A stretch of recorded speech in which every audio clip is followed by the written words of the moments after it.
Welcome into Missing the Point. I am DK Sizzle Dave Clark here once again to take you through Real BK's power rankings. They're wacky as ever. Not his fault. It's been a wacky season. It's been some crazy wins, crazy losses, and we're gonna walk you through the top 10 best teams in the NFL, which is different than the top 10 best teams last week, and different than the top 10 best teams the week before. So Real BK is here to defend himself, which is always nice for him. And of course, we have the return, the triumphant return of Mike Marcangelo. Haven't had him on a power ranking show in quite some time, so happy to have you here, Mike. He's rocking his red, white, and blue Patriots. What would you call that? A t-shirt? Is a long sleeve t-shirt? Yeah, it's like a sweater. It's like a sweater. It's thermal. Thermal. Yeah, it's like a borderline. Yeah, it's like a baseball thermal. Yeah. No pockets. So it's not a sweatshirt. I want to paint a Oh, is the kangaroo pocket the thing that I think so? And there's no hood. Well, that's a hoodie to me. Yeah. Anyway, just wanted to paint a little word picture to the listeners not watching here on the YouTube. And I promise we are all wearing clothes, but we're here to talk about football and the kind of crazy NFL season that we've had. So let's just jump right into it. Number 10 on Bobby's power rankings are the New England Patriots. Not something I think I thought I was going to hear myself say coming into this season. Not something I thought I was going to hear myself say last week, to be quite frank, with everybody. But I don't disagree with them being on there. I wouldn't put my non-existent child's college education on them staying in the top 10. But I guess tell me why they cracked the top 10, Bobby. We'll start with you. It really comes down to the quality of football that we've seen through the first 6 weeks and the poor coaching that we've seen through the first 6 weeks and the poor quarterback play that we've seen through the first 6 weeks from most of the league. And the Patriots stand out to me as one of the better coach teams in the league. Besides that left tackle win, he's garbage. And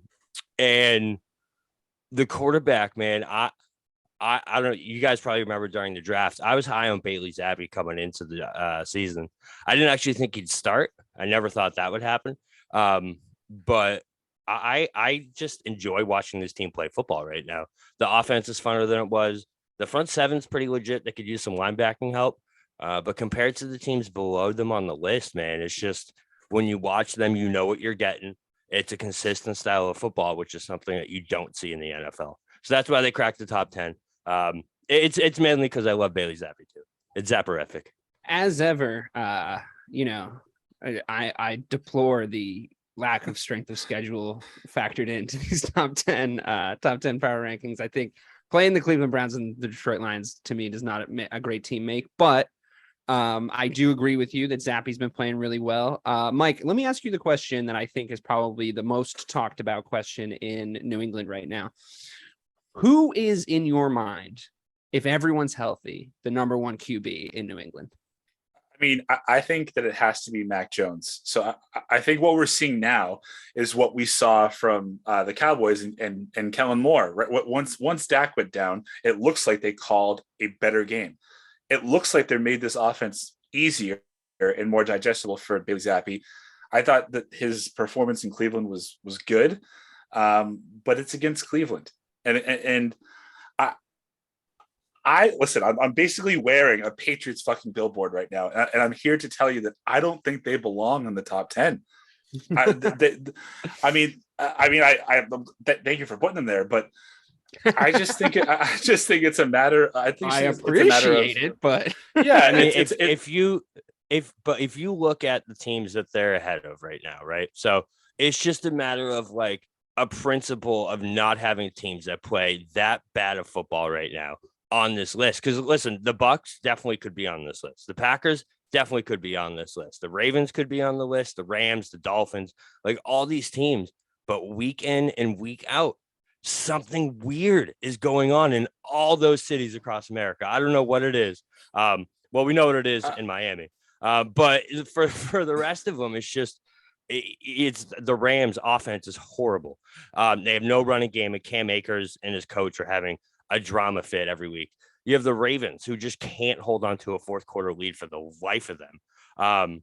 Obviously the Buccaneers, Tom Brady's going to weddings on Friday night, getting hammered and playing like crap on Sunday. The Packers, those troubles are very documented. Aaron Rodgers' offense. The Niners just lost to the Falcons. It's just like you go down this list and there's so many glaring weaknesses or like glaring red flags for all these teams.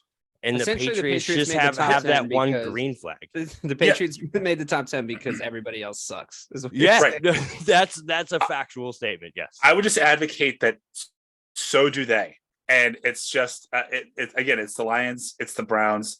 I don't know what's going to happen against the Bears, but also like the only two arguments that I would make about number 10 would be, I would advocate for either the Bengals or the Titans. Bengals because they were in the Super Bowl last year, so they should get that. And then Bengals are number 9. Oh, they are? Okay, perfect. Yeah, well, then you already solved that. And then the Titans are what, 3-2? 3-2, yeah. And they have a negative 23-point differential, and they've still won 3 in a row. So like there's something to be said about that. Their offense is not great and they're still winning games. But yeah, I mean, great. They were the other top contender. When I first put the list out, they originally were the number 10 team. And I sat there and thought about it for a minute. And it's just I trust Zappy and Mac Jones more than I trust Ryan Tannehill at this point. So that's why they got that. And Bill Belichick, and Bill Belichick. Yeah. Because like you said, I mean, the coaching around the league has been, for the most part, pretty atrocious. Some pretty terrible calls. Like the idea of a team like the Las Vegas Raiders taking a gamble on Josh McDaniels, and Josh McDaniels just like finding a way to lose, like that's just like seems to be his MO. Like, I'm just going to find a way to I remember when they played the Chiefs, Andy Reid just got in his head so hard. And it's like, I don't know who Josh McDaniels is. Like, is he this offensive guru or is he just like all hype, And then you watch him coach the Denver Broncos back in the day, make weird trades, like advocate for weird trades and like build a weird team. Yeah. And like build a really weird team. And it's like very strange. And then you watch him in Vegas going for it in situations where he shouldn't be going for it and doing all this weird stuff. And he's the perfect example, I think, of, I don't know, probably 23 bad coaching jobs so far across the league. And I think you're right about it. Like, I think the Eagles look really well coached. The Patriots look pretty well coached for obvious reasons. I think, I still think the Chiefs look really well coached. I don't even think something's up with the Bills, like as much as they won that game and it was a big win for them, something's up with them. So I just think like across the league, like game plans really aren't being implemented. And I do genuinely see your point. As far as them playing the Bears on Monday, like talk about finding a way to lose, man. The Bears like genuinely could be every week, bro. Like they could be 4-1, but it's like something happens where, and it's like, it's tough, right? Because like Justin Fields, like year 2, you want to see him like make plays to win games. The ball's like never in his hands to win the game. And then when it is, his guys let him down, He made the play on Thursday. To be fair, he made the play. Yeah. And I mean, obviously if Darnell Mooney's your best wide receiver, you might be in a little bit of trouble weapons wise. He's not a bad receiver and he made a great catch this season, like a great one-hander. It's going to be on the highlight reel for the season, but come on, we need some weapons on the offense. I get it though. Like we're rebuilding. We're in a full rebuild. Do I think we'd be able to beat the Patriots on Monday? Who fucking knows what could happen in this league? You know what I mean? I think we got a little cursed by the fact that we were on Thursday night, and there's something to be said for how turgid Thursday night's been for the most part this season. And like, it's laughably bad. And I think it was just like anybody playing on Thursday is just cursed to have a bad game. But yeah, I mean, I don't know if they're going to be in the top 10 next week, but here they are now. Moving on to the Bengals. They're defending AFC champions, right? They have studs all over the field. They have Jamar Chase, who finally looked like himself this week. Joe Burrow finally looked like himself this week, kind of showed up like a man on the mission, going back to Louisiana, showing up in the game worn Jamar Chase LSU jersey, signs in the crowd. Thanks for coming, Joe. But like, this is our house, blah, blah, blah. Like he needed to go win that game. And I think what I will say for the Bengals, and I'll start with you on this one, Mike, what I will say for the Bengals this season is they've put themselves in a position where their season seems to be on the line every week. So they're kind of like, we got to go and win this game. Every game is a final game for them. Every game is a championship game every week. And they seem to sort of be rising to the occasion, despite not quite looking as good as they did on that run.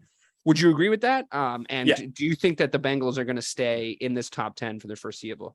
I just think that it's too fine of a line to have to walk. Like I think we've seen over the last couple of years, Joe Burrow, like the Tiger King, he does thrive when his back's against the wall. But there's only so many times that you can put yourself in that position, and it doesn't eventually bite you in the ass. I think what's so surprising to me is that he's still like one of the top 5 most sacked quarterbacks in the league this year, and all they did was invest in the offensive line in the offseason. And it feels like it still hasn't solved that problem. But I mean, 300 yards, 3 touchdowns, and 2 of those to Jamar Chase. That team is a wagon. If they keep him upright, I think they're going to be okay. But to answer your question in a very long-winded format, that's what we do here. I think you're going to see like 3 or 4 more times this year, at least, where it looks like they're out and they're somehow going to win that game. Yeah. Bobby, they played your precious Saints, and they seem to get the job done. I know they're like this. I know the Saints are injury riddled, and I know that you believe in them in a full strength way and not necessarily in a. I mean, their injury list is actually bananas. If you look at it, it reads like a fucking novel. So, fair enough. I personally wouldn't back them regardless, but were you impressed? I guess my question is, were you impressed with the Bengals beating? I guess you're impressed enough to put them at 9 in the power rankings, beating a kind of a weakened Saints team. What is it that stood out to you that made it look like, even though this was a weak Saints team, they played who was in front of them and they got the job done? What was it that stood out? Well, this is kind of who the Bengals have been for the last 2 years. For most of last year, they weren't great. You know what I mean? They were right around 500 for most of the season. And they had games where they looked amazing. And they had games where they looked absolutely awful. This is just who they were. And then when their backs were up against the wall and they needed a win, they got it. And that's literally who they were all season. So that's really what pushed them into that top 10, because I just see them being that team when they need to be. And if the Bengals could play every game in the goddamn Superdome, they'd be 17-0. Did you see what his stats are in the Superdome? It's like in 2 games, he has like 785 yards and 6 touchdowns. And Jamar Chase has like 4 reception touchdowns and like 300 yards. It's crazy. Yeah. I guess at the same time, I'm not fully, I do definitely agree with you guys that their identity is this, and they put themselves in these positions and sort of, get back up out of the ditch. But I'm not convinced, because I watched the majority of that game, the Bengals Saints game. And it's like, to me, it's not holy shit, Jamar Chase is back. It's why does he have one guy to beat? I mean, we talked about the abhorrent coaching. It's like that highlight reel touchdown that he had where he danced into the end zone. It's like he had one dude to beat. Like you had no guy in the zone deep. You weren't doubling him. Like he just had to scorch one dude, and Joe Burrow had to find him. And like if you leave that dude with one guy, it doesn't really usually matter who that one guy is, with a few notable exceptions. It was bad coverage. Like it was blown coverage essentially on a stud wide receiver. And like I'm just not convinced. I think that the Bengals come up, maybe they go on a little run, but if they come up against any team that's like serious, like a Philadelphia Eagles, built to beat them right now, like absolutely just formatted to beat them, like the way that they win football games. So I don't know, not convinced, but we'll see. We'll watch the space with the Bengals. Bobby, one more. The next 5 games for them are the Falcons, which they're sneaky right now. Browns, Panthers. They got a lot of skilled players. Yeah, but then Browns, Panthers, Steelers, Titans, and then they get the Chiefs. So that's where we'll see the test for them. But they should come out of there 6-4 at the worst. Or if they drop because one they're of the those, Bengals, right? Because they're the Bengals, they go under 500 on that run until they get to the Chiefs, and they beat the Chiefs. And then they beat the Chiefs. Like, it's right. That's exactly something weird might happen like that. So we'll see. All right, moving on from the Cincinnati Bengals. Looking forward to talking about them some more as the season goes on, because they are a weird group of guys. But I still do like Joe Burrow and maintain that that's what everybody thought. What's his name? Baker Mayfield was going to be. And he's awesome. And I like that we have him in the league. Moving on to number 8, the Chargers. Glad to see him in the top 10. I do still rate them. Obviously, they don't look as good as I thought they were going to look. I don't think they look as good as anyone thought that they were going to look, unless you were saying they were going to look stunted and weirdly average on the offensive side of the ball. Keenan Allen being out for this whole season so far, basically notwithstanding, Herbert was a guy who was matching Patrick Mahomes on yards per throw the last 2 seasons. He doesn't look like himself. I don't know if it's the rib thing. I don't know if it's how the offense is being run. He looks confused out there. He doesn't look like he knows the plays he's supposed to be running. Quite frankly, neither did Denver. To me, that whole game just made it seem like they turned off the fucking microphones, the headsets in communication with each other, because it just looked like the players on both sides of the ball were just confused with what their coaches were trying to tell them. It was a turgid affair, as a word I want to use. But yeah, a lot of these primetime games have been tough, dude. Real because they're all Broncos games. Yeah, which is wild, right? And then I was like, please just don't put the Bears in prime time. And it's like Thursday night, Monday night, Sunday night. I'm like, okay, cool. Awesome. Super. Let's watch Justin Fields get sacked, but let's millions of us watch it. But whatever. Moving on with the Chargers. I do think their defense looked like I thought their defense was going to look all season in that game. I think their defense finally clicked. I think they definitely need to get it figured out on the offensive side of the ball. But with the Chargers being 8, I guess same question to you, Mike. How solid do you think their place in this top 10 is? What do you think's going on with Herbert? Do you think it's his weapons being hurt? Do you think it's him being hurt? Do you think it's the coaching, or a combination of all of those things, or something I didn't mention? Yeah, it's probably going to be a combination of all those things. I think it's easy to look as good as he looked the last couple of years when you have your number one target that is healthy, Keenan Allen. But I think he's making Josh Palmer a notable name. You actually want him now as a wide receiver. I also think this, if they rely solely on Herbert, then I don't think they can go that far yet. I think they do need to rely on the running game and run Eckler into the ground. Also, also keep using him in the passing game. He's having a great season, to be honest with you. Yeah, of course. Yeah. Well, he was their most leading catcher in the game. 10 catches, 47 yards.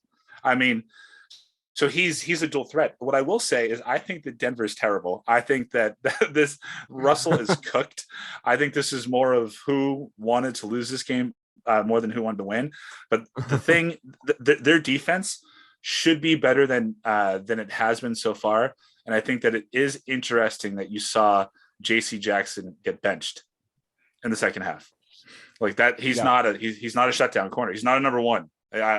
So let's see what they do around that. But it's a tough division. Like they could be a really good team, DK, and they could still finish 10-7. Yeah. I feel like there was moments from Russ last night, where he sort of looked like himself. First quarter was pretty good. Yeah. Yeah, his offensive line completely just stopped trying after a while. Which to me, the easy way, the kind of lazy way maybe to read into that is he's a fucking weirdo. He hasn't been able to galvanize his team around him from a leadership standpoint. Everybody knows that he's kind of a weird robot, and his offensive line aren't motivated to make him not die.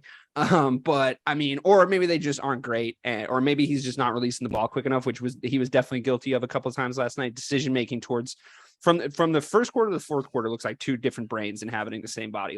The decision making was atrocious in the fourth quarter. I honestly couldn't believe it. He looked like fucking Rex Grossman out there.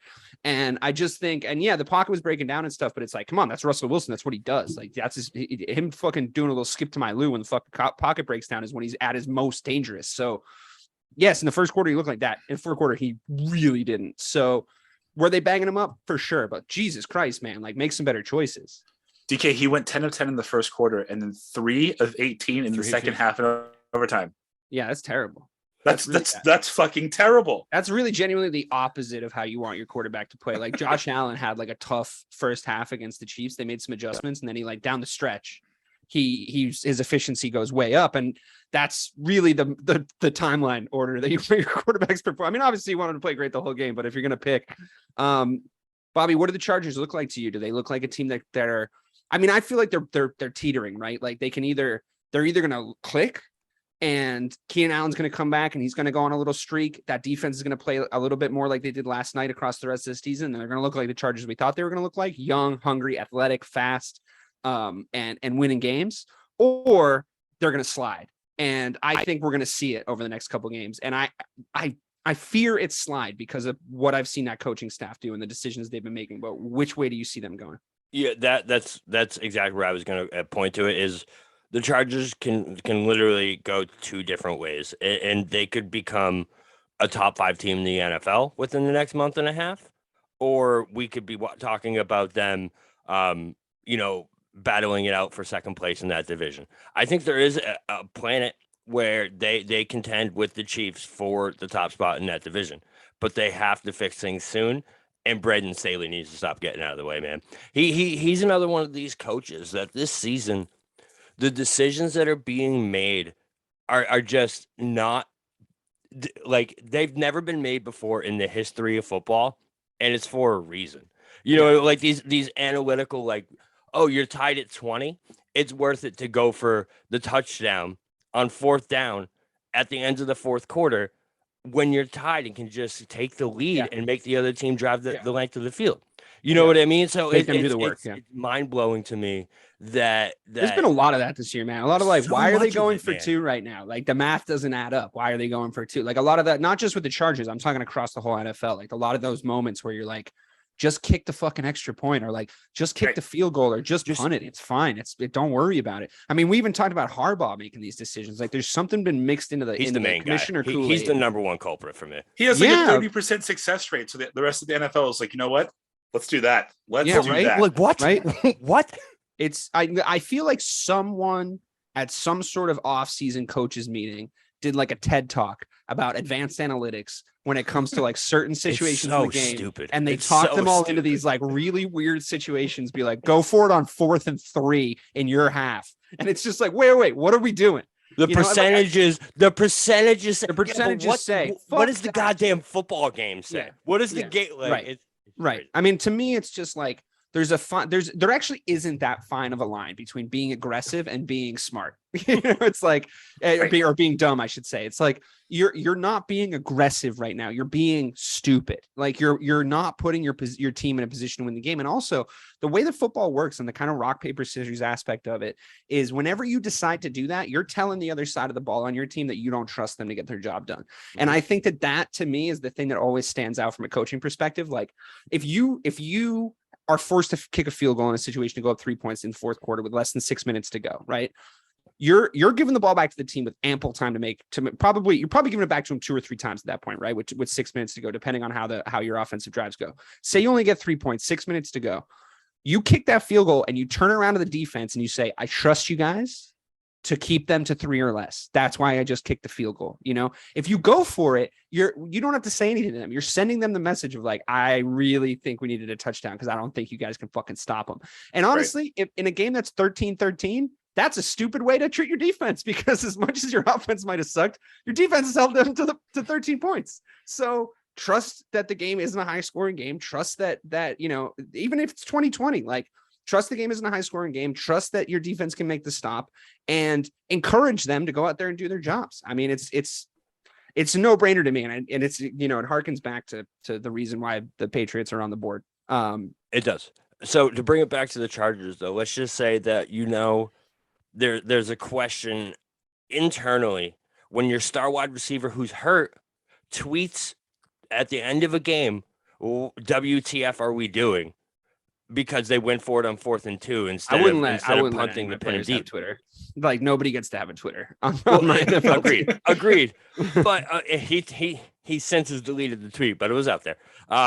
There's no deleting anything. The internet is a permanent place. But listen, if that's happening, right? If Keenan Allen's doing that on Twitter, you better believe that's happening within that locker room. Of course, you know what I mean. Like that's not the first person that thinks so that. Leaky, Right, exactly. So it's just that there definitely is red flags, but Justin Herbert and Keenan Allen when he's healthy, and Khalil Mack and Joey Bosa, like those guys kind of put them into that top 10 because, like we said, it's a big pile of shit underneath them. So, but just think about what you just said. They have all those people on defense, and to Dave's point, they still fuck around with it, and they don't trust them. Why spend hundreds of millions of dollars on your defense and just say, you know what, we're going to go for it instead of trusting you? Doesn't make any sense, and that's what's going to keep them from the playoffs. Defense, like as a, and I know this is probably a distant memory for you guys, but as somebody who supports a franchise that is defense first, defense is a culture. Defense is a mindset. It's a mentality. I know these sound like cliches, but like, it is what it is. Like if your defense is better than your offense, you got to lead with your defense. You got to say like, you guys are the fucking studs. You guys are the animals. I love teams like that personally. Like it's the reason why I've been so high on the Cowboys for the last couple of years. Like if you're a Chicago Bears fan and you don't love teams like that, you should go fucking root for the Packers. You know what I mean? Like that's what we do. Right. Then you're probably really depressed. I mean, I am really depressed, but like, that's because of the serotonin. But like it's the reason why, from my perspective, like I've been high on the Chargers going into this season. I've been high on the 49ers going into this season. I've been high on the Cowboys going into the season because I love a good defense. I love a good defensive performance. Like my favorite performance of this whole year so far has come from the San Francisco 49ers, as much as they didn't look very good against the Atlanta Falcons. I love a good defense. And to me, it's disrespectful, because it's a hard job and it gets harder every year based on the rule changes. And it's very like, I grew up playing Madden to just go like, no, we'll score again. It's like, nah, dude, trust your defense, man. I need them to make better decisions in that sense and big up those players because they have studs all over the field, the Chargers on the defensive side of the ball. And if you have a guy on your team with the last name Bosa, you should trust your defense to fucking do what they're going to do. Right. You know what I mean? Like it just is what it is. So it's disappointing how that team is being run because I really genuinely believe that they have a ton of talent. Let's move on to number 7. Surprising, I think, drop in on this, but I mean, record-wise, no, but I didn't think I was going to see the New York Jets on the Power Rankings top 10 this year, to the point where I'm going to be real with you. Like, I have not been paying much attention to them. Like, I don't have any other players on my fantasy team. I did not think that they were going to be good. And I need someone to explain to me what it is that got the New York Jets on the top 10 of the power rankings. And if anyone can, I mean, I'm not saying they shouldn't be there, but like, what is it that have gotten the New York Jets as named as one of the best 7 teams in the NFL? So they've got, so first of all, the least expected name I've ever had to put on this power rankings. Both New York teams, we wouldn't have. Both of them. Yeah, both of them. But Giants are next, by the way. Spoiler alert. They earned it. If you look at the schedule, man, they've had the signature young team wins the past 3 weeks, where they have the game that they had no business winning in Pittsburgh, where they scored 2 touchdowns in the last 2 minutes. Then they have the big divisional game where they absolutely spanked the Dolphins. And then they come back and have that big game against the big team, the Packers, that no one expected them to beat. And they come out and just dominate them. I just think, Mike, I said this to you. I don't know if you remember this, but during our first initial power rankings, I was like, the Jets are my weird, like, why are they in the playoffs team? But they just have that swag, man. The coach calls them the baby Jets. And anytime, Baby Bears is a lot cooler, just for the record. What? I mean, we did the Baby Bears thing first. There's alliteration in that. Baby Jets is fucking stupid. Why wouldn't you say Junior Jets? You guys are fucking stupid. It's super dumb. Alliteration is important. That is way better. You're right. That makes me like them. Their top 5 draft picks are all starting on defense. Yeah, and they're contributing. Bro, Sauce Gardner is already a top 3 cornerback in the NFL.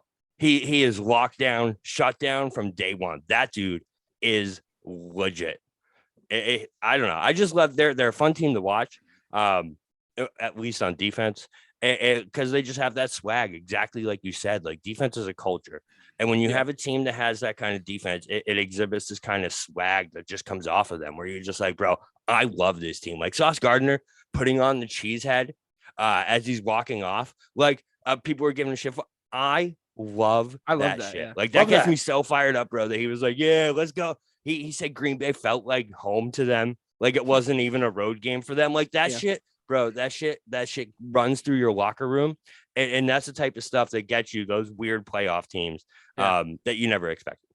Totally. Mike, what do you think? Are these Jets for real? Yes. I wholeheartedly think that they're for real. I think that defense is they kind of remind me a lot like or remind me of the Bears, DK, in the sense that they're a young team and they have a pretty good foundation. I love their coach, and it finally feels like they're putting Zach Wilson in a situation where they don't expect too much from him. They don't want him to, don't lose us a game. You don't need to win us one. Just don't lose us one for now. But he's an exceptional talent. Like, he has arm strength. He's got it all. So they have that. They figure out their running game. But that defense, man, I said in the preseason. I think that the Patriots are going to be closer to the Jets than they were to the Bills. I mean, if the Jets keep rolling, I don't think it's going to be that close. I mean, the Patriots are number 4 in their division. But I mean, a division I think that has a lot more wins at this point in the season than we thought it was going to as a whole, right? I mean, the Patriots coming 3rd or 4th in their division isn't incredibly surprising to me coming into the season, but to come in 4th where everybody's over 500, like, is that a real possibility that we might actually see? Like that's the strongest division at that point, right? You have. I mean, I know Miami is having trouble at the moment because they tried to kill their quarterback, and I know that I still like their coach though. Like he's funny, like he's entertaining. But I feel like he just broed that. He's like, bro, you'll be fine. Come on, bro. This is good. Just go in there. Bro. It's fine. It's fine. I mean, I know you're not making any sense when you talk right now, but you should just play. But yeah, I mean, that's cool. I like a good defensive team. I don't like the Jets. Though something about scary. The franchise. Listen, they are hard to like, but this team's likable.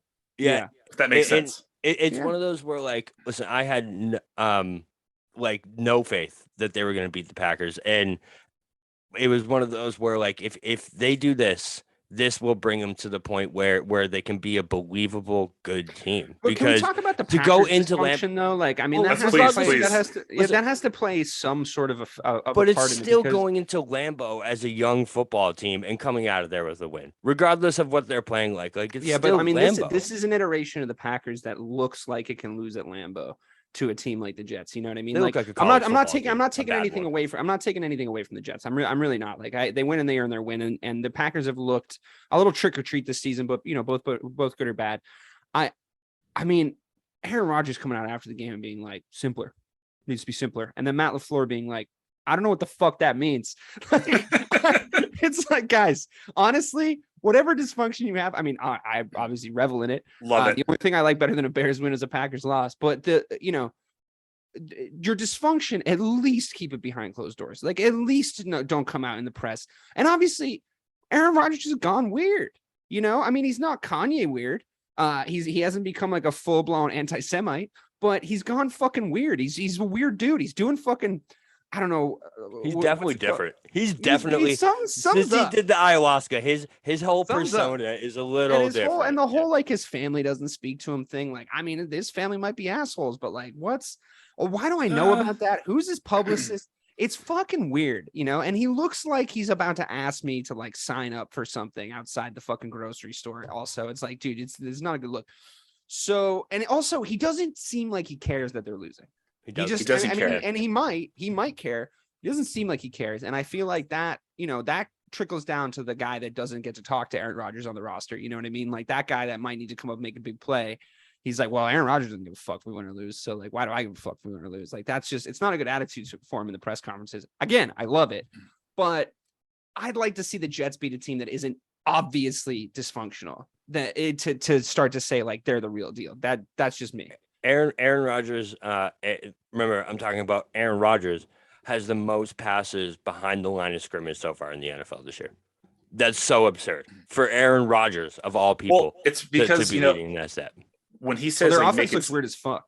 It's because of all the rookie wide receivers. That's 100% why. But then it just goes back to like, listen, they did this to themselves. This is like what I was talking about with the Cowboys. It's like, listen, you can't let everyone go and bring in rookies and expect it to be okay. Yeah, sorry, but you also can't not trust your coaches ever and bring in new regimes every like few years because like you're a little bitch and what you say goes because you're Aaron Rodgers, and then expect a dynasty to be built around you because everybody's going to have different opinions on who should be in there. This is what happens when you don't give people time to build a team. So like I have no sympathy for them. Not that I would anyway, but Mike, go ahead. I was just going to say, like, simpler in Aaron Rodgers' mind is like his entire career. I think he's really talented. I think there's a little something going on personally, and I'd love to get into that at some point in time. Totally. But now's not the time. Totally, it's creepy. I don't know what it is. Like simpler is, I'm just going to drop back. I'm going to run around a little bit, and Jordy or Devontae or Randall Cobb's just going to run. But there's not going to be a route. They're just going to beat their guy. I'm just going to throw it there. That's all he's ever known. That's all he's ever known.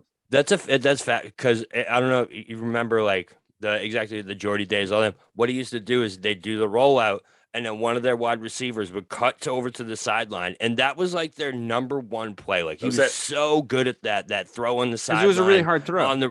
Yeah, it is. But and he would be able to make it. You're right. You're right. He's used to that street football where it breaks down, someone gets open, and he hits that open dude. But guess what? No one's open. Right. No one that's why he's throwing into the flats every play, and there's nobody there for him. And he's throwing it. Like, I think what he's trying to do too is he's trying to go like, okay, well, how do I simplify the offense for myself if I have to make these underneath passes all the time, if I have to pass to the flats? And he's going to his tight ends. The problem is his tight ends are, they're good, they're decent, but they're not Kelsey, Gronkowski level good. They're still fucking tight ends is the problem. So how many tight ends in the league can make a play after you give them the ball, like 5 yards past the line of scrimmage? Not that many. They might be able to catch it, and they're big, so they might be able to fall backwards a little bit, but you're not making explosive plays like you're used to seeing the Packers make. I will say I think they have the best run committee of running backs in the NFL. Like, I think the way that they split the touches for their running backs and the way they use their running backs is better than any other team. Like, it's genuinely like it should be studied. Like, this is how you get the most out of two good running backs. This is when you use them. This is when you fill in. Like, this is when this guy spells this guy. This is going to be the reception guy for this situation. Like, they're great at that. So, and he's always had good running backs. So always. It's like when they say, "Oh, Tom Brady's always had a great defense." It's like, well, Aaron Rodgers always had great running backs. It's like it just is what it is. So, I mean, I know we're stuck now on the Packers, and we should have been talking about the Jets, but like they are an important team to talk about. I'm curious where you guys think they're going. So that's why that win over the Packers was impressive, because exactly what you just said, where they have those two impressive backs. Total, those two were 19 for 60. Right. In that game. So, I mean, AJ Dillon averaged 4.1, but they shut Aaron Jones down. Like, it was no room for Aaron Jones. So the fact they were able to shut that down is impressive. The Packers, though, bro, that's panic button central. Yeah. They're already on the rumor mill for a wide receiver. Something has to change there, because you can't run a college style offense. There's not even like a good college. It's like you can't run the offense from Navy with the Packers. You know what I mean? Like that's not going to work. So something's going to change where it's either going to come from LaFleur, or Rodgers, but it's panic button central in Green Bay for sure. Yeah. Except for Aaron Rodgers, he can't panic anymore because he lives on a different plane. Right. But by the way, I would love to get to the center of those issues with Aaron. If you wanna hit me up, we can take. Dude, you can come on the show. We can talk. I will be aggressive, but you can handle it. So moving on to the Giants, the other New York team that makes this list, right above the New York Jets. I like this team. I like the way they're coached. I like the way they're motivated. I like the way that they're using Saquon Barkley. I like that they're keeping him safe, but keeping his productivity high. I like the way they're using their quarterback, who is obviously limited in a lot of ways, but they're using him to win games. They look like a 7 out of 10 at everything that they do to me. But most of all, considering what has emerged as the theme of this show, they're one of the few very well coached teams in the league. And I think from a man management, motivational standpoint, from a tactical standpoint, from a game time management standpoint, they look fucking great from the coaching side of the ball. It makes me super jealous. And I just, I'm not saying Eberflus is like a bad coach. It remains to be seen, but he's making a lot of the same mistakes. He's no Brian Daboll, though, is what you're saying. Yeah, I just think they're super well coached. I think that it looks to me like a coaching staff that's looked at a team and said, I think I know what to do with that team to make them into winners. And they came in, they executed that game plan to, quite honestly, perfection up until this point. I think once some tape emerges, we'll start to see some of the personnel holes that they definitely have get exploited. Once we get into the sort of the middle and the end of the season, I think it's difficult to ride the wave of momentum that they've been riding. But as of right now, can't slight them. They've done what they've done. So, Mike, to you, what is it that's made this this Giants team good? And what is it that they're going to have to do to sustain it? So I think it's their grit, and that's such a useless, shitty thing for me to say because I can't. Like, it's not like tangible, but it just sucks. But like, all right, so you think about it this way: they're 5-1, right? Yeah. And their point differential is plus 14. Yeah. So they're not blowing any teams out. So they will outgrit you. Yeah. But to your point, though, what happens when a team figures out how to stop Saquon Barkley?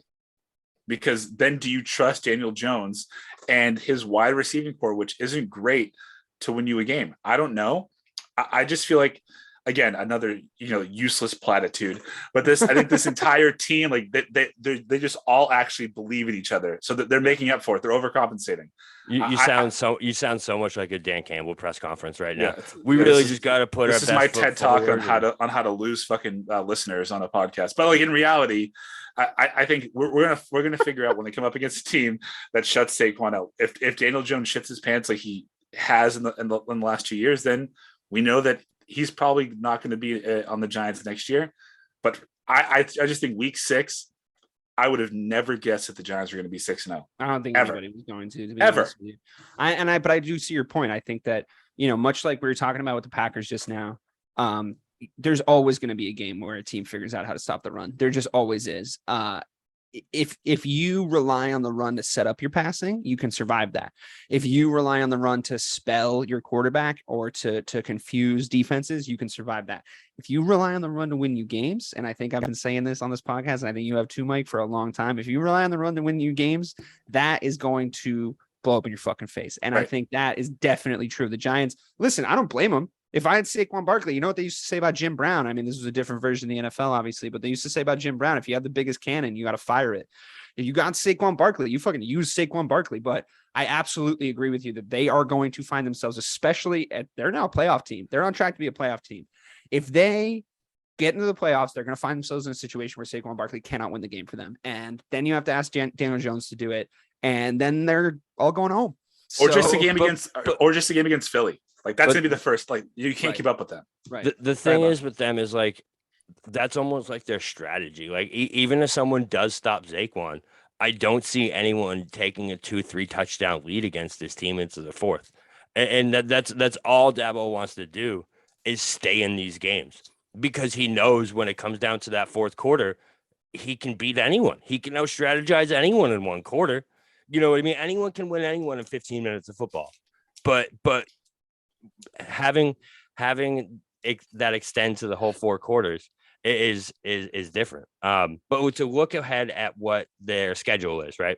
So the next 4 weeks, they have the Jags, the Seahawks, the Texans, and the Lions. Then they play the Cowboys again.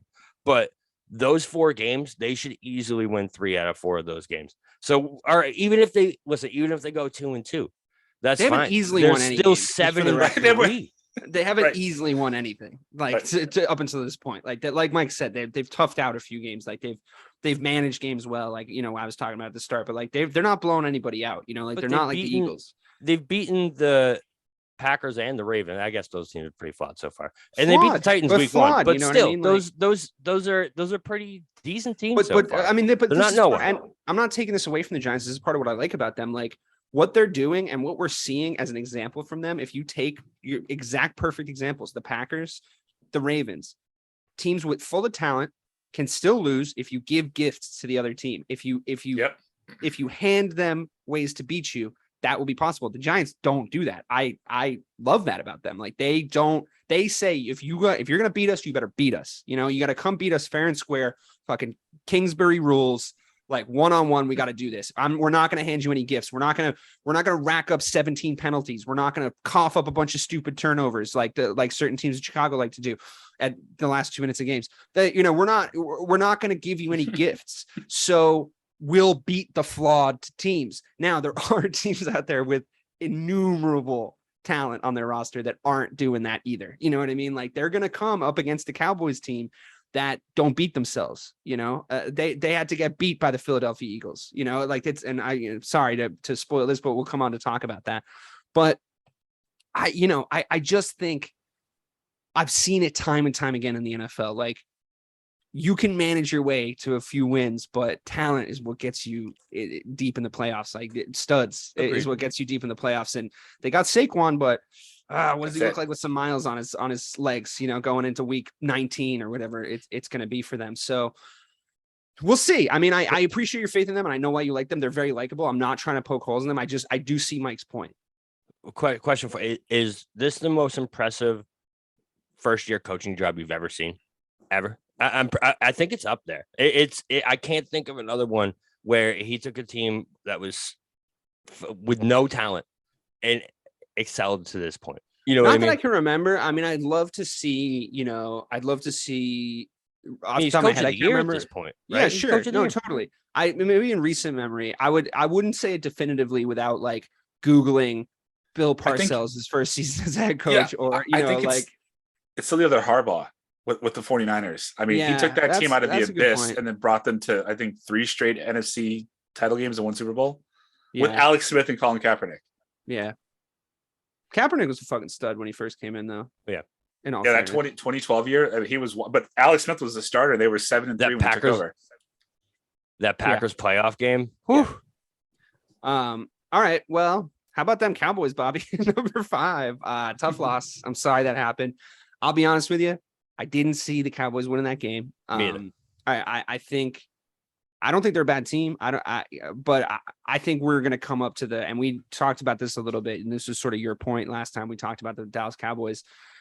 We're going to come up to the limitations of Cooper Rush at some point. It was going to happen, and it was probably going to happen against a really good team like the Philadelphia Eagles clearly are.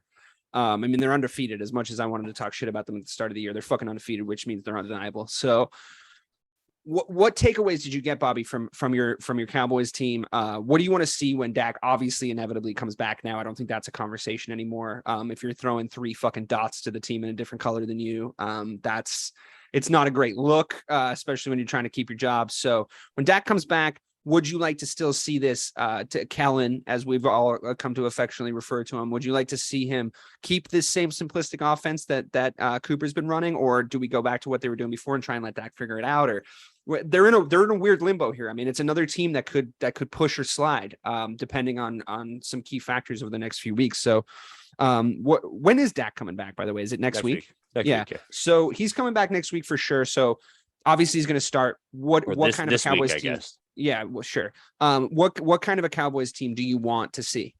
So I just think you keep that same idea of the offense. You just expand it a little bit and give an opportunity for those big plays. Which they already still kind of were. It's just Rush wasn't delivering on them. Each of the interceptions was at least 15, 20 yards down the field. By the way, that duck to CeeDee Lamb when he was wide open was one of the worst throws I've ever seen in my goddamn life. But no, listen, this past week was exactly why Cooper Rush can't be the starting quarterback. You know what I mean? When you have to rely on solely his arm, because our run game isn't getting that movement, you saw what happened. He had a 1 passer rating in the first half. I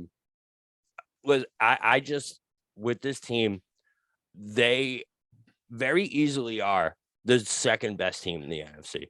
You know what I mean? It's very possible that that's the way this is going to shake out.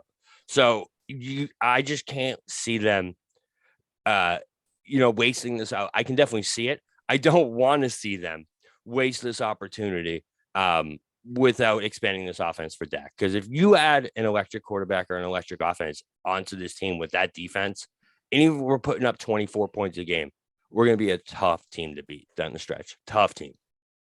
I just want to say, because I listened to a show when I was on my honeymoon, and I heard you both mention me about how I was telling you that the Cowboys are going to be in it just to fuck with you and just to be like an asshole. I didn't say that. No, Bobby did. I said I was surprised to hear that Mike was high on the Cowboys before, because I didn't remember you saying that. And Bobby was like, he's just fucking with me. No, so I understand why you feel that way. But I was telling you that because that's how much I believe in that division just fucking each other. That's what they do. Like, you just never know in the NFC East. What I will say is I think when Dak comes back, as long as Kellen Moore doesn't become a paranoid schizophrenic like he was in the first couple of weeks, doing all these double reverses and jet sweeps and all this crap that doesn't fit Dak is going to make your lackluster wide receiving core better, because he throws to the open guy. He loves CeeDee Lamb too, but he made him. Like, that's why you love him. I also thought that this was Zeke's best game of the season. So if you can split 30 carries between those two, however way you want to do it, and you get $150 out of those backs, then anyone you play is in trouble. I just think I'll tell you why that is. I'll tell you why that is, because if you have a defense like you have, if you're able to run that clock and keep them off the field and fresh to go make plays for you, then you win games. If you ask them to stay out on the field for a long time, it's really it's harder. It's physically harder to play defense in the NFL. You have to run more. You have to anticipate more. You don't get to make the first move. You're always reacting, right? So it's more of a toll physically. Also, I think there's a little bit of a bigger drop off in the sort of quote unquote skill positions on defense, like the safeties and stuff. If you have a stud safety, chances are you don't have another stud safety sitting right underneath them. Like you might have for running back, for example, or you might have 3 very serviceable tight ends, So I think keeping those guys, keeping your offense on the field for as long as possible, managing clock, and almost asking Dak to not be the guy that he thinks he is, which is in the class of the Aaron Rodgers and the Tom Brady's and the guys who go out and win you games, and asking him to be a little bit more of a game manager so your defense can win you the games. It's the agreement for in Dallas should be, if you ask me, just score 17 points. If you go out there and you score 17 points, we will win you the game from there, because we'll keep them to 13, or we'll keep them to 10, or we'll keep them to 6. Like that, if you guys score 17 points every game, and you're on the field, the offense is on the field longer than the defense is, you win every single one of those games. I guarantee it. Yep. So to me, it's about managing your games, and it's just about how successful you can do that. And the Cowboys, unfortunately, are the worst franchise to be given that remit. That's far and away, because the second Dak Prescott starts making some plays, he's going to be like, it's my time, baby. And it's just going to go fucking berserk. That really is the MO with Dak, though, is like when you look at what's made him successful so far in his career, it's when they play, football that's not based solely off of him. The year that his rookie year, it was Zeke's offense. You know what I mean? He had 1,800 yards that first season, like 14 touchdowns. That Zeke was a monster. The next time they were good again, I think it was 2 years ago, I guess, and last year. Last year was the defense. And then 2-3 years ago, also the defense plus Zeke. That was like the Jalen Smith, Van Der Esch season where they were like you also had a lot of better wide receivers at that point. But like putting too much on Dak has always shown that it isn't going to work out well for us in the end. We'll win a couple games. We'll score 40 points in a few games. But being the number 1 ranked passing offense with Dak Prescott hasn't worked out for us in the past. Yeah. So that ball control, rely on your defense is definitely the way we need to go with this team, because that's the way that you're going to go far in the playoffs too, especially in this NFC. If Dak Prescott had to come into the league 15 years sooner, he would have been like the greatest quarterback ever. Because I just think that the margin for mistakes at the quarterback position and the reliance on quarterbacks to win you games is his sort of albatross. It's his downfall, because, Brett Favre, if you remember, it was like the riskiest fucking quarterback of all time. Like, I'm pretty sure he holds the interception record. So, because he would just fucking fling it in there and he would just try to make plays. And you could afford to do that in that version of the NFL. Now, the speed of defensive backs, the hands of defensive backs, the way that defensive players are able to make plays, the way that defenses are asked to play, you can't do it anymore. So he's transitionary a man at a time to me. It's like when you see a center who can't stretch the floor in the NBA, which is, we also have an NBA show up. You guys should listen to that, or we will. We're going to record it after this. But it doesn't exist yet, but I promise it will. But I think he's kind of transitionary in that way, don't you think? Because he's not a Josh Allen or a Patrick Mahomes. He is more of a Brett Favre, of a Ben Roethlisberger, like he does sort of have that frame. He does sort of have that mentality. Or am I way off base? No, I think you're spot on. And I think that's what makes him have even of a higher ceiling than even he realizes, because if a big theme throughout this show has been game managing quarterbacks. You look at this top 10 right now, the Pats, the Jets, the Giants, all these teams are not letting their quarterback beat them and relying on other areas of their team to win games. The Cowboys can do all that. Yep. Plus, you have a quarterback who can make the plays and win you a game. He doesn't have to do it, but when it comes down to it, he can. So I just think if they do this right, they absolutely have another level to go to. And the sky's the limit for them. However, it is still the goddamn Dallas Cowboys. They still will run a draw play with 13 seconds left. Like that. That's definitely an just ban draw plays. Right, to be honest with you, in Dallas. Right, it's just not necessary. But yeah, so that's where I'm at with this team. We're like, listen, my upside is very high on this team, as it was last year. I think it's even better this year because of how they fought. Even in this past game, they fought back. You know what I mean? They were down 17-0, almost came back. But it's all with a grain of salt, and I'm staying like 6 feet away at all times because I'm like, where is it coming? I think it's coming. Mike, if you had to put all of your money on whether the Cowboys are higher or lower in the power rankings come the end of the season, which way you bet? And they are right now, or than any other team? Oh, then 5. Oh, okay. Keep in mind, Bobby makes them. And I was going to say, in Bobby's power rankings or the non-biased one? Depends how that last playoff game goes. Yeah, I'll say they'll still be the top 10, but they'll be lower than 5. Gotcha. I'll bet the house on it. So Mike believes in the Cowboys, but maybe not as much as Bob does. But right. That's good. That's good. That's what we want to see from a fan. Here we go with the fucking Vikings, number 4. I mean, look, they've got a lot of skill players and a lot of studs on the team. I get it. They won their game. I get it.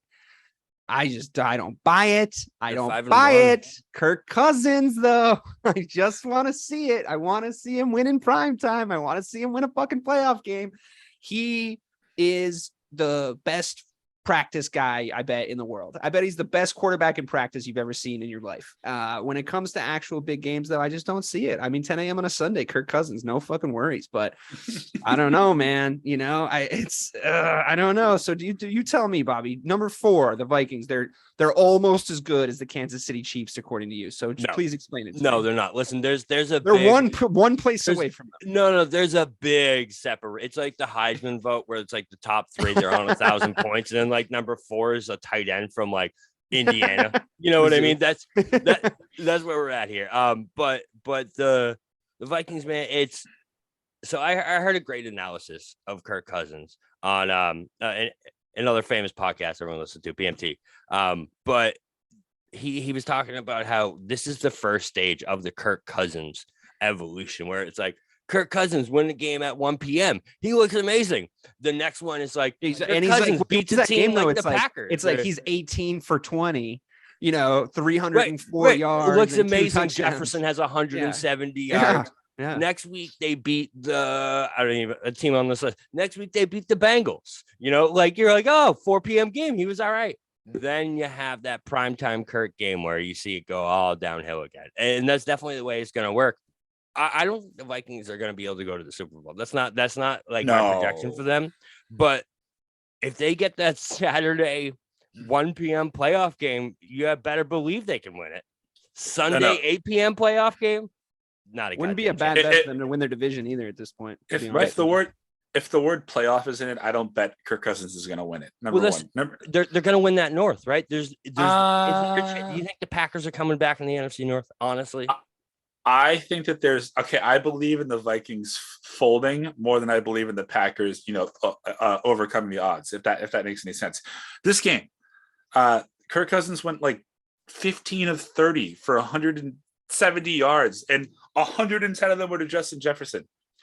If Tua was on the field, and I cannot believe I'm saying this, if they were not going against Teddy Bridgewater or Skylar Thompson, the Dolphins win this game, and it's not close. There was nothing. This was the most Kirk Cousins win that I could ever see. Kirk Cousins. Yeah, I thought the better team lost that game, to be honest with you. They did. That's just what it looked like to me. I'm a little biased with those fuckers, with those Vikings, but I don't know, man. I just think they've got weird holes. It's like a team where it's like, oh man, like really great skill position, but like if you go into their Madden roster, I bet their right guard is rated like a 63. It's just like there's just weird little things about their team that when I watch them, I'm like, that'd get exploited. That's too simple. They don't have studs in that area of the field, and I just think they just look soft. They look like they have a soft underbelly that could be exploited by like a really hardcore team. Like a dome team. They're your typical dome team. Isn't that like the MO of the entire goddamn NFL right now? Literally every single team except for that top three, you could describe in that exact way. There's not one that you're not like, what the fuck was that? What are you doing? Except for those top three teams. Yeah. You know what I mean? Those three teams are different than everyone else. And right now, the Vikings are 5-1 and on top of shit mountain, as far as I'm concerned. That's the way it looks in the NFL right now. So last week, when it was myself, Robert, and Joe, we did something a little different with the top three, and I think we should do it again this week because the landscape's changed a little bit. I'm going to talk to you guys about this top three, which is the Chiefs, the Bills, and the Eagles, all as a group package. Last week, I asked the question to Joe and to Bobby, if the Chiefs and the Bills were playing tonight in the AFC Championship game, who are you taking?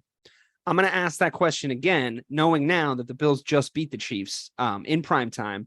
And I wouldn't say it looked incredibly convincing. I wouldn't say either team looked their best.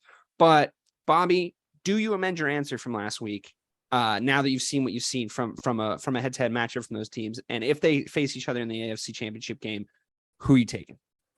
I do change it, honestly. Last week I said the Chiefs when it came down to that playoff atmosphere.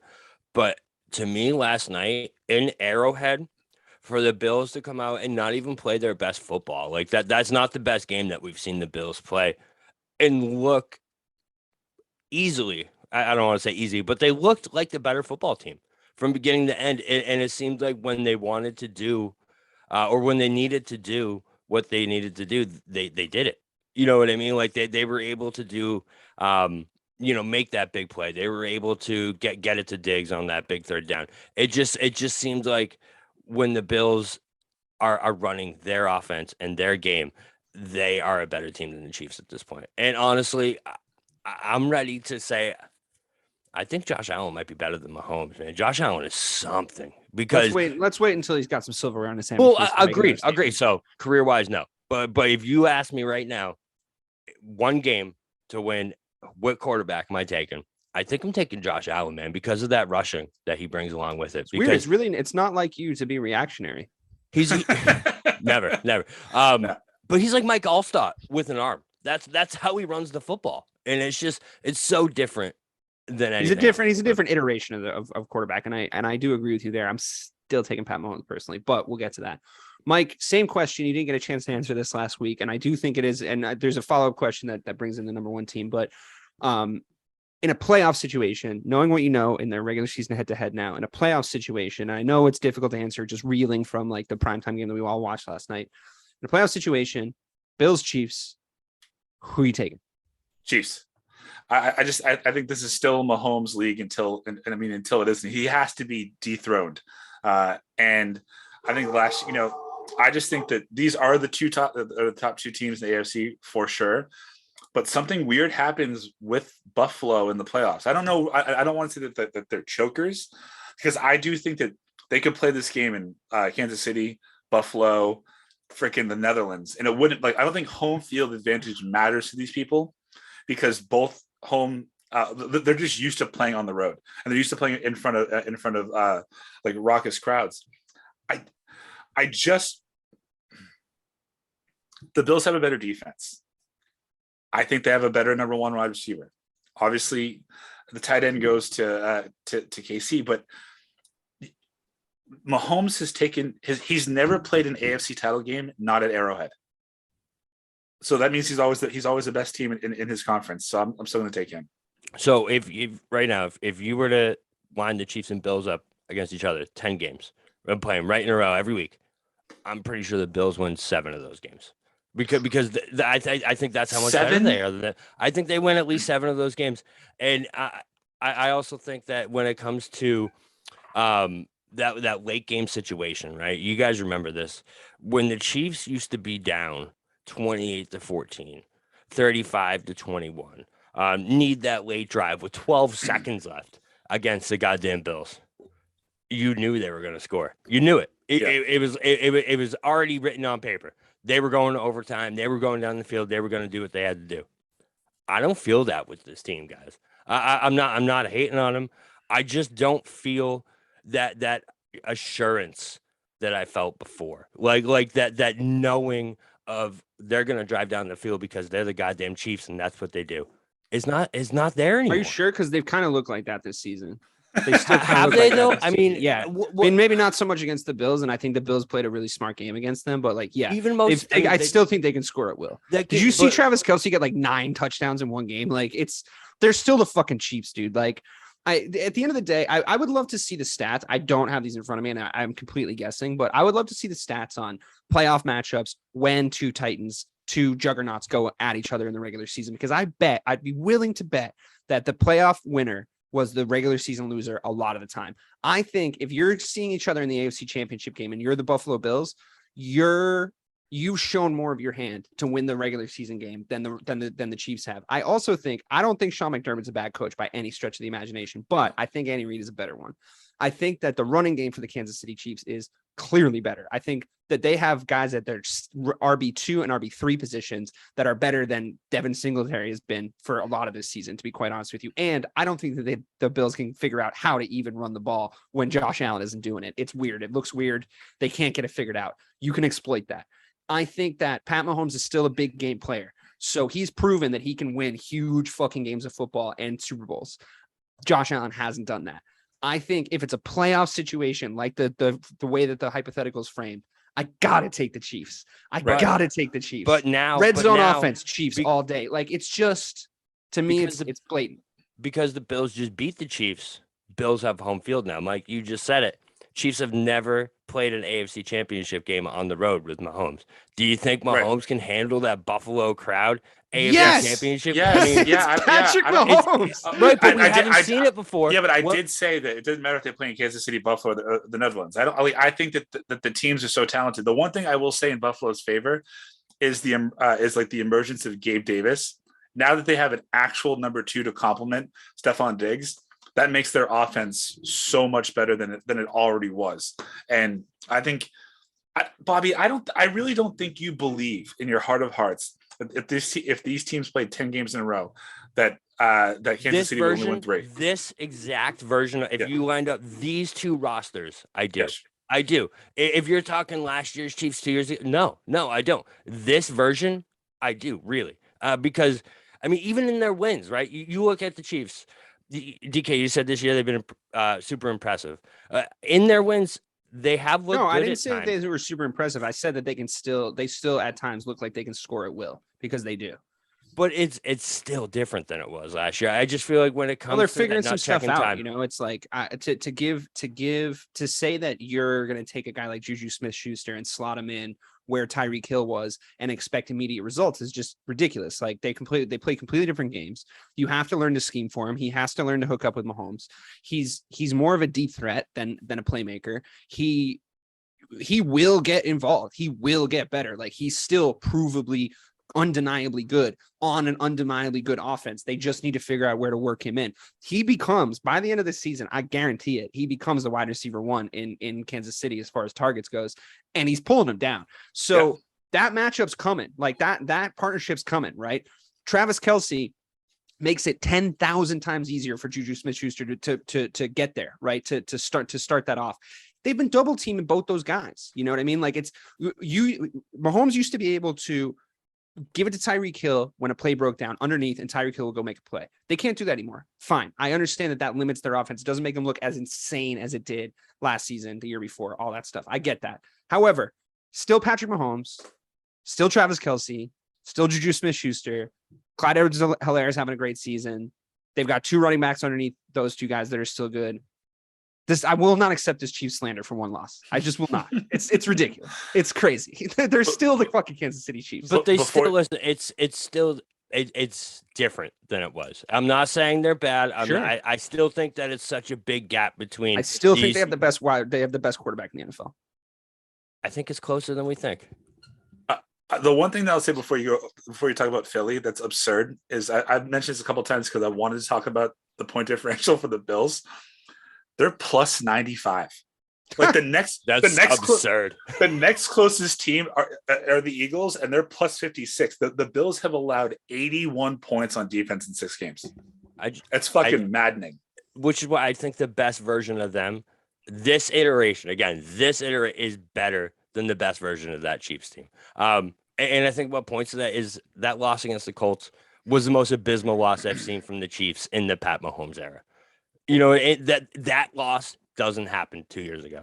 It's just they lost to the Raiders and the Chargers a couple years ago in Kansas City, but not in that way that they lost that game. Listen, the Colts handed the Chiefs that game 5 separate times in the fourth quarter, and they just fucked it up each time. So it's been like we talked about. It's been a weird season, and that I think is one of the reasons. But to finish up here, and to sort of extend the hypothetical that I gave that launched us into that spirited and riveting conversation about the Chiefs and the Bills.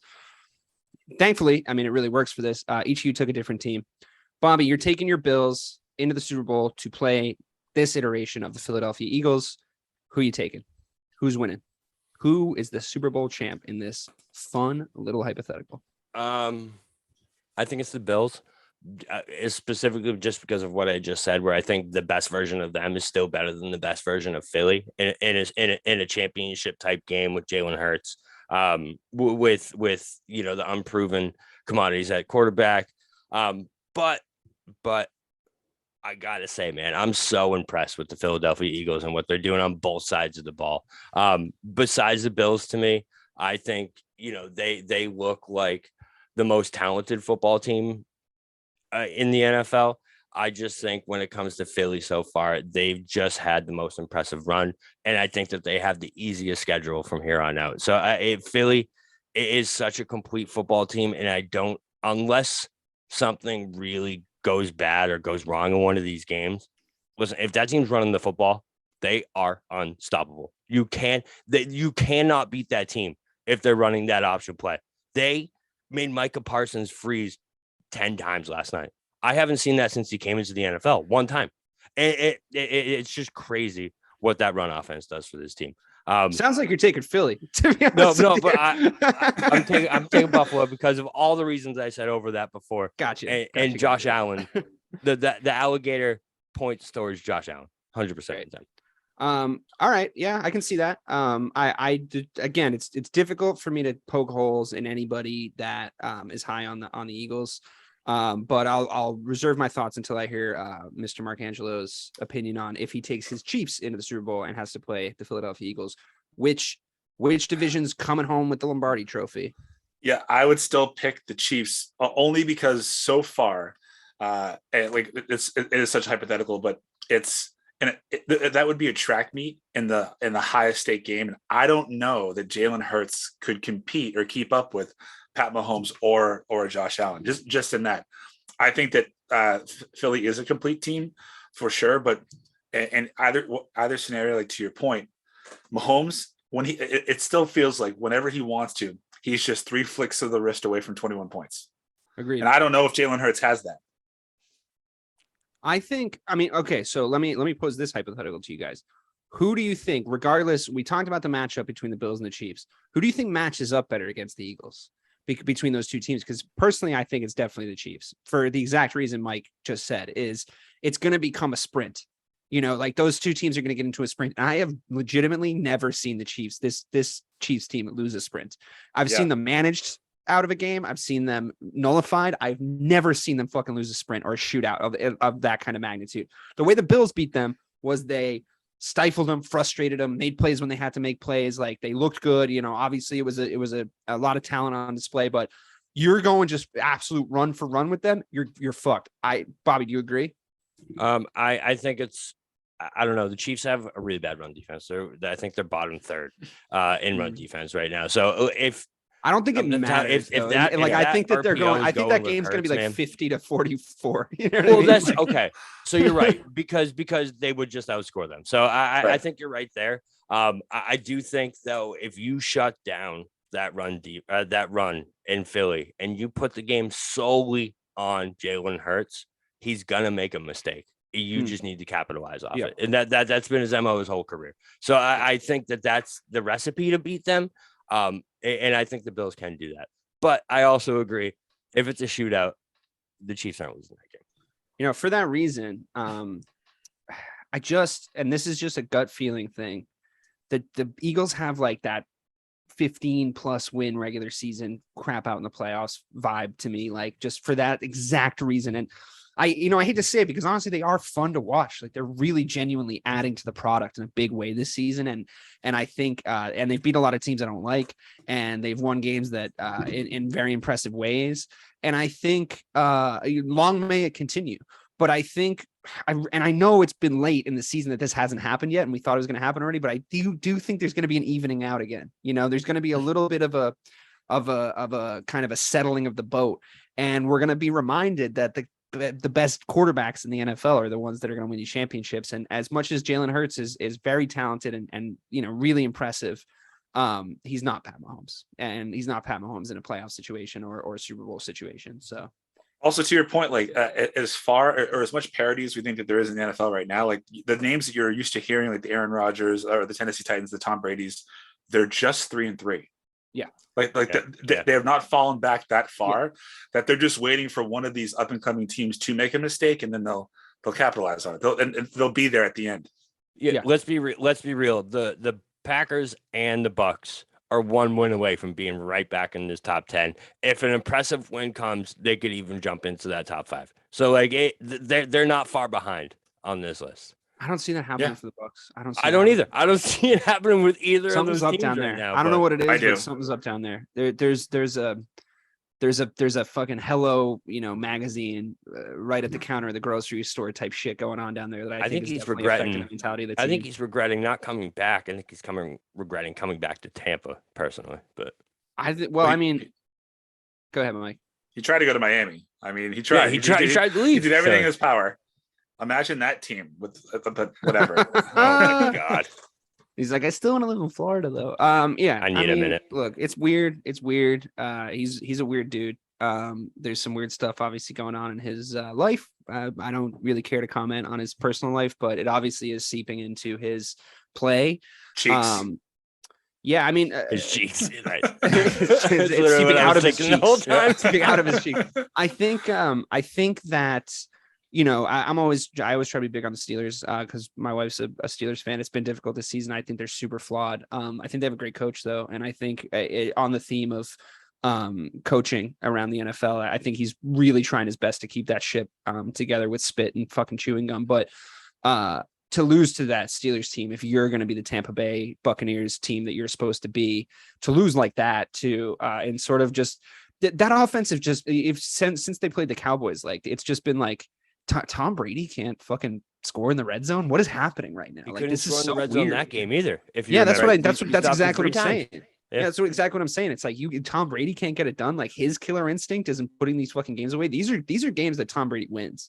So it's weird. It's just weird. I can't explain it. I've looked at it from a lot of different angles. I've watched a lot of Tom Brady this season, as we all are wont to do every season when he plays. I mean, he's the GOAT.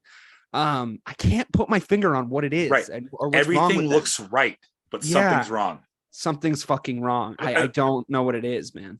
And I know that it's early in the season, but I just want to say this right now. I want this on record.